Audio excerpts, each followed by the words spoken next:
สวัสดีนะครับพี่น้องที่รักทุกท่านนะครับพระวาจาในวันนี้ทำให้เรานั้นได้มองดูชีวิตที่เป็นเหมือนกฎเอกบัญญัติเอกที่องค์พระเยซูเจ้านั้นบอกกับเราดูเหมือนจะเป็นอะไรที่ง่ายๆแต่จริงๆแล้วพระเยซูเจ้าไม่ได้สอนสิ่งที่เรานั้นทำได้สบายๆเนาะบอกว่าให้รักกันและกันเหมือนอย่างที่เรารักท่านแต่อย่างไรก็ตามคำว่ารักจริงๆและพระเยซูเจ้าเน้นย้ำว่าต้องสละชีวิตก็อยากให้เรานั้นได้มองดูชีวิตขององค์พระเยซูเจ้าเป็นต้นชีวิตแห่งไม้กางเขนของพระองค์ทำไมองค์พระเยซูเจ้ายอมตายบนไม้กางเขนเรียกร้องหลายสิ่งหลายอย่างเสียสละการรับใช้กันและกันบางครั้งเป็นสิ่งที่ดีงามแต่ลึกๆแล้วพี่น้องกล้าที่จะรับใช้คนอื่นกล้าที่จะเสียสละ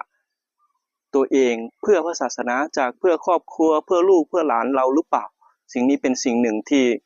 เป็นอะไรที่ง่ายๆและพี่น้องควรที่จะเริ่มกับสิ่งนี้เพื่อทำให้คนอื่นนั้นได้มองดูมองเห็นว่าความรักแท้ที่องค์พระเยซูเจ้านั้นเป็นแบบอย่างให้แก่กับพวกเรานั้นเรียกร้องการเสียสละ